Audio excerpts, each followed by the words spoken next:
चलिए, आज हम लोग जो पढ़ने चल रहे हैं, आज का टॉपिक बहुत ही इम्पोर्टेंट है भैया, क्योंकि हम सभी को जीवित रहने के लिए वो ज़रूरी है।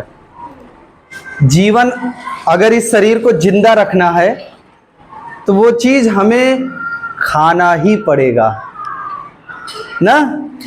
वो अच्छा, ये बताइए, आज सुबह क्या खाए? क्या खाए थे? कुछ खाए थे ना? क्या क्या खाए? कोई रोटी खाया होगा, कोई चावल खाया होगा, कोई दही, कोई दूध, ऐसी चीज़ें कुछ खा के आए होंगे ना। जब खाए और जब नहीं खाए, एक प्रश्न हम करते हैं आप सबसे, सभी लोग ईमानदारी से बताइएगा। जब सुबह उठते हैं तो आपको थोड़ा सा कमजोरी सी लगता है ना, कमजोरी लगती है कि भैया मैं तो थोड़ा सा कमजोर हूँ, मुझ में शक्ति नहीं है ना। और मंजन वंजन ब्रश व्रश करने के बाद, जो नित्य क्रिया करने के बाद, तो एकदम पूरा खत्म जैसा हो जाता है और तुरंत हमको क्या लगती है? भूख लगती है। और भूख लगने के बाद हम क्या करते हैं? तुरंत हम खाते हैं, कुछ खाते हैं, और उसी कुछ को जो खा करके हमको ऊर्जा मिलती है, शक्ति मिलती है, ताकत मिलती है, इस शरीर को चलाने की जो सामर्थ्य मिलती है, उसी को कहते हैं भोजन। क्या कहते हैं? भोजन या खाना। ठीक है ना, जो खाने योग्य चीज है। आइए हम लोग चलते हैं। कौन सा चैप्टर है आज का? भोजन, स्वास्थ्य एवं रोग। इस पाठ में हमको तीन चीजें जानना है। क्या क्या? भोजन, स्वास्थ्य और रोग। इन तीनों चीजों को हमें जानना पड़ेगा। अभी हमने क्लियर किया ना कि भोजन क्या है। वो चीजें जो हम खाएं और हमको ताकत मिले, शक्ति मिले इस शरीर को जीवित रखने के लिए, वो क्या है? भोजन है।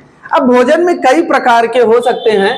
आप में से बहुत सारे बच्चे जो शाकाहार करते हैं, शाकाहारी ना, जो अनाज वगैरह पैदा होता है, ये शाकाहारी की श्रेणी में आता है। और कुछ ऐसे भी होते हैं जिनको थोड़ा सा शाकाहारी से मांसाहार भी करते हैं ना। तो ये दोनों हैं, ये दोनों भोजन की ही श्रेणी में आते हैं, चाहे वो शाकाहार हो चाहे वो मांसाहार हो। किसी किसी को शाकाहार पसंद है, किसी किसी को मांसाहार। दोनों में वो चीजें हैं जो शरीर के लिए आवश्यक हैं। जैसे आवश्यक चीजें क्या हैं शरीर के लिए? हमारे शरीर के लिए सबसे आवश्यक चीज है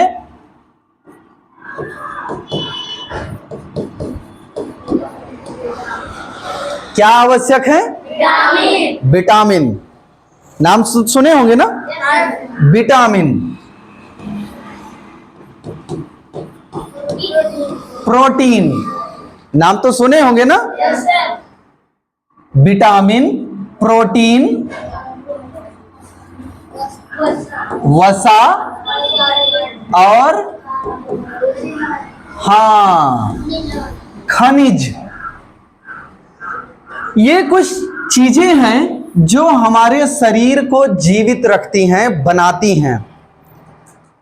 जब तक हम इन चीजों को नहीं लेते हैं, तब तक वो हमारे शरीर में ये चीजें जाती हैं दूसरे रूप में, और वो पच करके हमारे खून में मिलती हैं, जहां से खून उसे, रुधिर जिसको कहते हैं, खून उसे उठा करके, ढो करके लेकर जाता है शरीर के अन्य जगहों पर, अन्य अंगों तक उसे पहुंचाता है। ठीक है ना। अन्य अंग जैसे हमारा हाथ है, ये अंगुली है, आंख, कान, ये सब हैं, ये बने हुए हैं ऊतक से। किससे बने हैं? ऊतक से। ठीक है ना। कोशिकाएं, उससे छोटी, ऊतकों से छोटा जो पार्ट है वो क्या है? कोशिका। तो वो कोशिका में जाती है, कोशिका फिर ऊतक बनाता है, ऊतक अंग बनाता है और अंग पूरा शरीर का निर्माण करता है। तो भैया ये हमको भोजन की सबसे सख्त आवश्यकता कब होती है? जब हमारे शरीर में कमजोरी महसूस होती है, ठीक है। तो शक्ति देने के लिए, पुनः ऊर्जा देने के लिए हम भोजन करते हैं, भोजन, ठीक है ना। अच्छा, जब भोजन हम कर लेते हैं, भोजन करने के बाद आपने देखा होगा कि हमको बढ़िया एकदम ताकत मिल जाती है, ताकत मिलती है ना, कि अब तो हम काम करने लायक हो गए। बढ़िया खा के जब पेट भर जाता है, पानी पी लिए तो आराम से एकदम अब चाहे जो हमसे करा लो भैया। तो भोजन में आपके विटामिन, प्रोटीन, वसा और खनिज ये होते हैं, ये भोजन में पाए जाते हैं और हमारे शरीर में जा करके हमारे शरीर को पोषण देते हैं। क्या देते हैं? पोषण, न्यूट्रिशन, ये पोषण देते हैं। इन सभी को हम पोषक तत्व कह सकते हैं।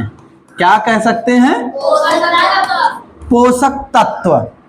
और ये पोषक तत्व जब हमारे शरीर में पहुंचते हैं तब हमको पोषण देते हैं। और हमारे शरीर को पोषण की जरूरत भैया सबसे ज्यादा होती है, क्योंकि इसको बहुत लंबा चलाना होता है। आपने देखा भी होगा बहुत सारे लोग जो कम खाते हैं, कम पीते हैं, खाना और पानी की बात हो रही है ना, कम खाना पानी लेते हैं, वो धीरे धीरे कमजोर हो जाते हैं और कमजोर होने के बाद उनका शरीर एकदम जीर्ण शीर्ण हो जाता है और वो एक दिन इससे प्राण निकल जाते हैं। तो हमको पोषण चाहिए और वो पोषण तत्व इन पोषक तत्वों से मिलता है जो विटामिन, प्रोटीन, वसा और खनिज हैं। और ये हमको कहाँ से मिलता है? भोजन से, ठीक है ना। ये भोजन कितने प्रकार के हैं? 2 प्रकार के होते हैं, अभी हमने बताया। कौन कौन? शाकाहारी और मांसाहारी। शाकाहार में आपके खेत से उगने वाले जो भी फसलें हैं ये शाकाहार की श्रेणी में आते हैं। और मांसाहार जैसे कोई मुर्गा हो गया, मछली हो गया, ये सभी मांसाहार की श्रेणी में आते हैं।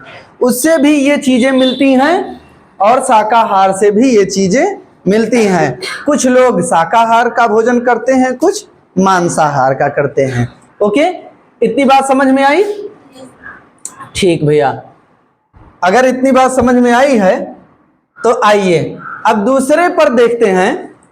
जब भोजन बनता है हम उसको खाते भी तो हैं, और कुछ अगर बच गया है तो वो कुछ देर के लिए हम रख देते हैं। जब हम उसे रख देते हैं तो बहुत सारे ऐसे जीव हैं, ऐसे जो हवा में उड़ते रहते हैं, वो हमारी आंखों से दिखते नहीं हैं, जिन्हें हम बैक्टीरिया, वायरस के नाम से जानते हैं। और वो बैक्टीरिया उन भोजन पर बैठकर या पड़कर उसे खराब कर देते हैं, ठीक है। ऐसे जीवों को हम सूक्ष्म जीव बोलते हैं, छोटे जीव। ये 2 तरह के होते हैं। जैसे कुछ तो पौधे के रूप में होते हैं, जैसे कवक होता है, काई जिसको बोलते हैं ना, फफूंद जिसको बोलते हैं, इनको हम कह सकते हैं ये पौधे हैं। और कुछ होते हैं जो बैक्टीरिया होते हैं जो खाने को खराब कर देते हैं। वो फफूंद नहीं है, वो जीव हैं, एक कोशिकीय जीव कहे जाते हैं, ठीक है। तो सबसे पहले ये खराब कैसे होते हैं? जो हमारे भोजन हैं वो खराब कैसे होते हैं? नंबर 1 है कवक। कवक जो फफूंद जैसे जिसको कहते हैं, रुई की तरह। मान लीजिए आपने कभी देखा भी होगा, ये खास करके तब होता है जब नमी हो, नमी का मौसम हो और गर्मी हो, तो इनके उगने के लिए खास तापमान चाहिए और खास नमी चाहिए।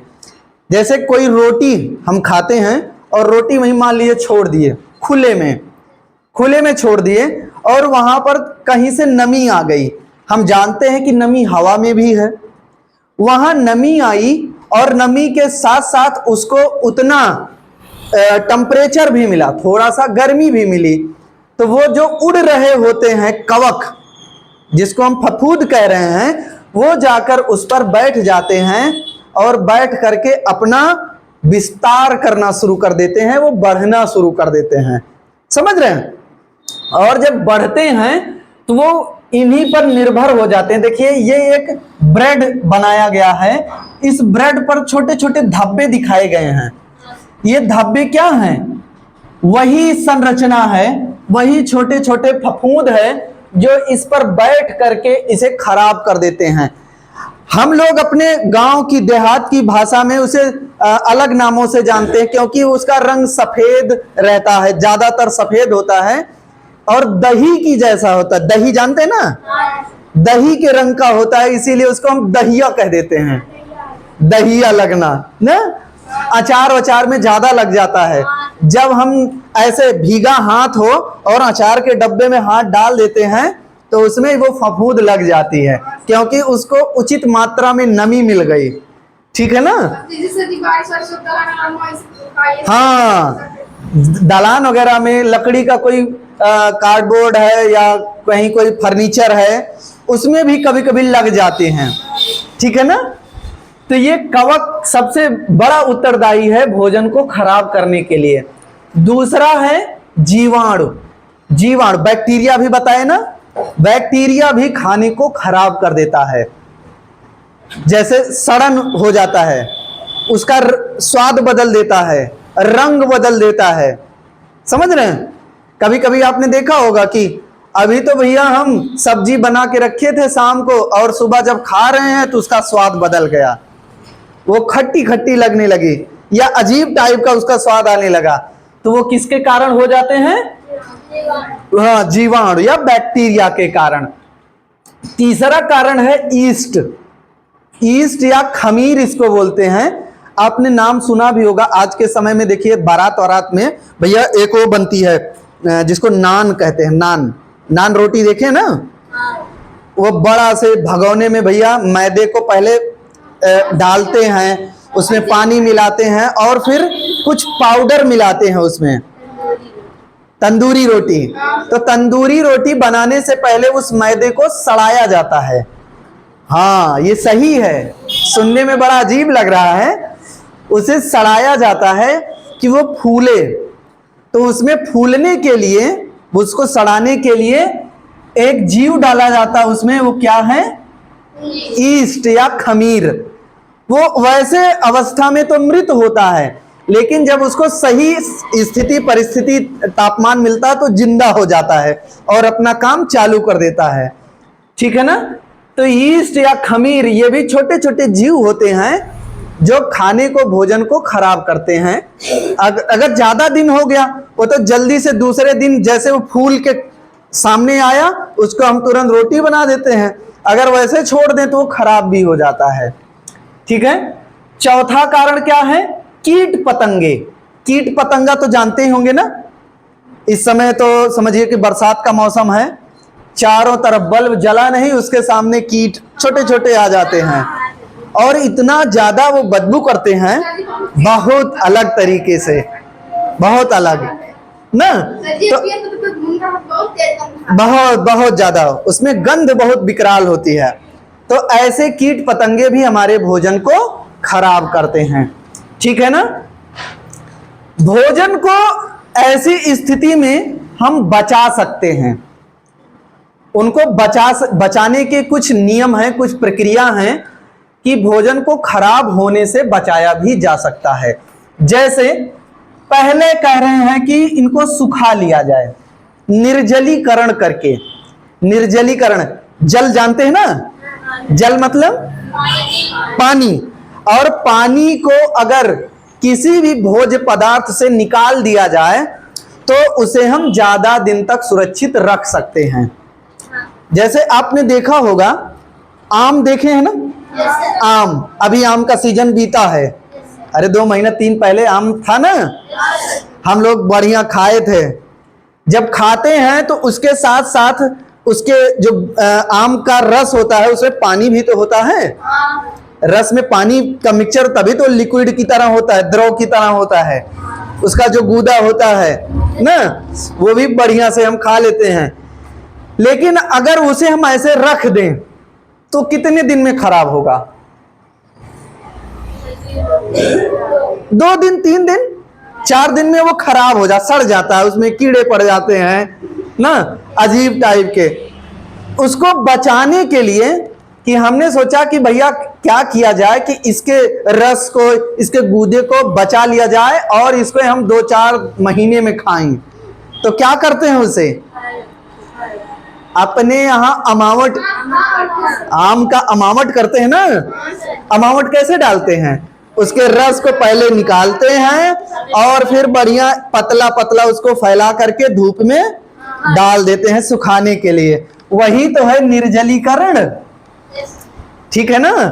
निर्जलीकरण वही तो है।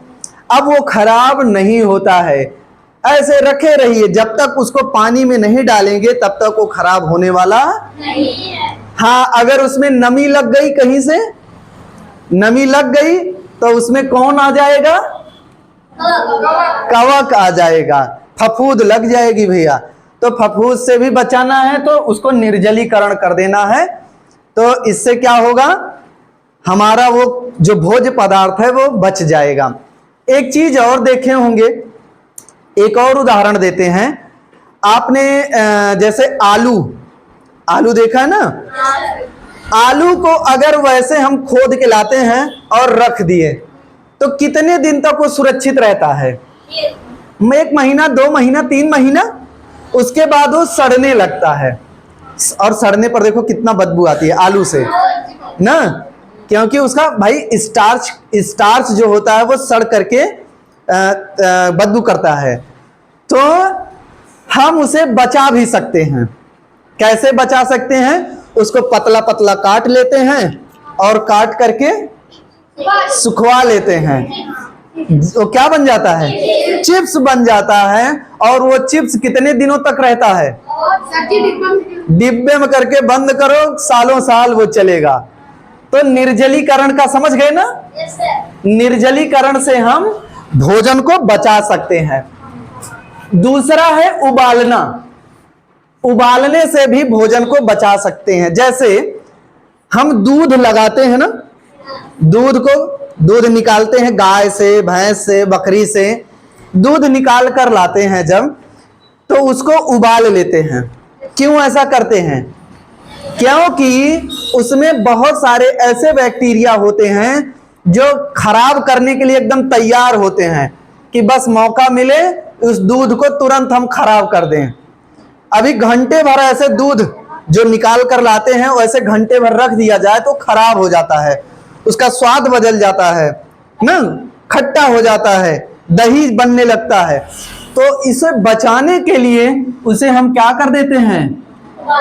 उबाल देते हैं। और उबालने पर वो खराब होने से बच जाता है। ठीक है ना? कभी कभी हम ठंडा करके भी उसे खराब होने से बचा सकते हैं। फ्रिज का नाम तो सुने होंगे ना? फ्रिज में जब हम कोई चीज रख देते हैं तो कितने दिन तक वो जिंदा बना रहता है ऐसे ना। कोई सब्जी लेकर आए हम और कहे कि भैया ऐसा करिए, गोभी लेकर आए। इस समय गोभी वैसे भी महंगी आ रही है क्योंकि पहाड़ों की तरफ से आ रही है गोभी। 50 रुपए 60 रुपए का इतना बड़ा छोटा सा फूल है गोभी का। तो उसे बचाने के लिए, वो खराब ना हो, तो हम क्या करते हैं? उस फूल को हम कहाँ रख देते हैं? फ्रिज में। फ्रिज मतलब उसे शीतलीकरण मतलब ठंडा कर देते हैं। और ऐसी स्थिति पर ठंडा करते हैं कि वहां बैक्टीरिया अपना काम नहीं कर पाती है, जिससे वो पदार्थ हमारा, भोज्य पदार्थ हमारा सुरक्षित बना रहता है। ठीक है ना? खराब होने से बच जाता है। दूध को भी हम ठंडा करके बचा सकते हैं। आपने देखा होगा कि शहरों में, अब तो अपने यहाँ देहात वगैरह में भी पैकेट वाला दूध आने लगा। पैकेट का दूध फ्रिज में रखकर उसे सुरक्षित रखा जाता है, उसको इतना ज्यादा ठंडा कर दिया जाता है। एक और हम बताते हैं, एक और उदाहरण। सफल मटर तो सब खाए हैं ना? सफल मटर बताओ, इस समय मटर का सीजन भी नहीं है तब भी हरी मटर हमको मिल रही है। किस विधि से? सी उसको ठंडा करके, ठीक है ना, उसको ऐसे टेम्परेचर पर रखते हैं जहां बैक्टीरिया अपना काम नहीं कर पाती है, ठीक है ना। सेम इसी का एक रूप है, ठंडा करने में दो हैं, एक होता है हिमीभूत करना, फ्रीजिंग करना, और एक होता है प्रशीतन।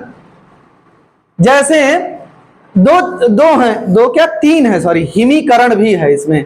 अच्छा, ये लगभग दोनों एक ही तरीके से हैं। देखिए, फ्रीजिंग क्या है कि एक निश्चित पॉइंट तक उसको ठंडा करना है, उससे ज्यादा नहीं करना है, ठीक है। जैसे हम सब्जियां जो रखते हैं फ्रिज में, उसका एक टेम्परेचर होता है कि मान लो 10 डिग्री तक, 15 डिग्री तक वो करेगा ठंडा, उससे नीचे नहीं जाएगा, शून्य नहीं करेगा, ठीक है ना। अगर शून्य कर दिया तब भी कुछ खराब हो जाता है। जैसे टमाटर को अभी 0 डिग्री पर रख दिया जाए तो वो खराब हो जाएगा, तो खराब होने से हमें उसे बचाना है। तो कुछ ऐसे होते हैं उपकरण जो केवल फ्रीज करते हैं, हिमीभूत करते हैं। दूसरा है प्रशीतन। जैसे हम कोल्ड स्टोरेज में अपनी आलू वगैरह रख देते हैं ना, वो बड़े बड़े वेयर हाउसेज होते हैं, गोदाम होते हैं, जहां पर एक निश्चित तापमान वो बना रहता है वर्ष भर। इससे क्या होता है, उसमें कोई प्रक्रिया नहीं हो पाती है, ना तो किसी उसका कोई जैविक प्रक्रिया हो पाती है, ना कोई बैक्टीरियल इन्फेक्शन हो पाता है, ठीक है। उसमें जमाव वगैरह भी नहीं होता। हाँ, वहां से निकालते ही वो आलू जमने लगता है। तो ये ठंडा हो गया। एक है हिमीकरण। हिमीकरण वाला उदाहरण अभी हमने बताया कि एकदम जैसे वो सफल की मटर को एकदम, भैया उसका जो मटर निकालोगे ना तो उसमें बर्फ भी आएगी ना, तो एकदम पूरी तरीके से ठंडा कर देना, जमा देना, ठीक है ना। तो ये तो कुछ तरीके थे जो आप भौतिक रूप से कर सकते हैं, सुखा करके, उबाल करके और ठंडा करके, ठीक है ना। इतना समझ रहे हैं। कुछ एक प्रक्रिया और है कि पदार्थ को खराब होने से बचाने के लिए उसमें कुछ रसायन मिला दिया जाता है, जिसको इंग्लिश में कहते हैं प्रिजर्वेटिव। खास करके आपने सुना होगा कि प्रिजर्वेटिव मिला दिया जाता है खाने में। आज के समय में आपने देखा होगा कि डब्बा बंद खाने आने लगे। खाना जो हम खाते हैं ना, ये डब्बा बंद आने लगा। एक बार बन गया, जैसे दूध का जो पैकेट होता है वो एक दिन में ही नहीं बिकता है, वो 2 दिन, 3 दिन, 4 दिन में बिकता है। और कुछ तो आपने देखा होगा कि पाउडर वाला दूध आता है, पाउडर वाला दूध, उसको मिलाओ और दूध बना लो, तो वो खराब ना हो इसके लिए उसमें कुछ रसायन मिलाया जाता है, ठीक है ना। इसमें से कौन कौन है?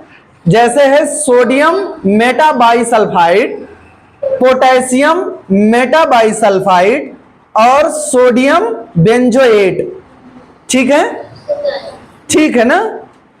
तो ये क्या करते हैं, ये सूक्ष्म जीवों को उत्पन्न होने से रोक देते हैं कि बैक्टीरिया आएगी नहीं तो ये हमारा खाना खराब नहीं होगा, ठीक है ना। ये कहां मिलाया जाता है? जैसे अचार हो गया, मुरब्बा हो गया, ये भी डब्बा बंद आता है ना, अचार, मुरब्बा, और कुछ अब तो भोज्य पदार्थ भी डब्बा बंद आने लगे। तो उन्हें बचाने के लिए ऐसे रसायनों को मिलाया जाता है, ठीक है ना। एक और तरीका है, कह रहे हैं आप पूरा डिब्बा बंद कर दीजिए, कैनिंग। कैन जानते हैं? कैन जैसे दूध वाला डब्बा जो आता है वो बढ़िया से एकदम टाइट बंद होता है, वो भी कैन है। लेकिन जब उसको हम खोल देते हैं तो बैक्टीरियल इन्फेक्शन होना शुरू हो जाता है उस पर। तो ऐसे बहुत सारे भोजन हैं जो कैन में आते हैं, खास करके जूस। अरे भाई, संतरे का जूस, आम का जूस, नाम तो सुने होंगे ना, अनार का जूस। बहुत सारी कंपनियां जूस बेचती हैं, और किस में बंद करके? कैन में बंद करके। अच्छा, कैन में बंद हो जाए और उसे ठंडा कर दिया जाए तो वो खराब जल्दी से नहीं होता है, ठीक है ना। छठे नंबर पर है कि खाने को बचाया जा सकता है पाश्चुरीकृत करके। पाश्चुरीकरण ये क्या होता है भैया? ये होता है कि दूध, जैसे ये खास करके दूध को ही इसको बचाया जाता है। कह रहे हैं कि पहले इसको 63 डिग्री सेंटीग्रेड पर लाया जाता है, ठीक है ना, फिर इसको 72 डिग्री तक गर्म करते हैं और फिर इसको तुरंत 10 डिग्री तक ठंडा कर देते हैं। और इसे ठंडा करने के बाद कहीं अगर पैक करना है तो पैक कर दिए, या जहां रखना है वहां उसी तापमान पर हम रख दिए। अब उसमें कीटाणु या बैक्टीरिया, ठीक है ना, जीवाणु या कीटाणु, वायरस या बैक्टीरिया अब वहां पर जाएंगे नहीं। तो ये कुछ तरीके थे जिससे भोजन को हम बचा सकते हैं।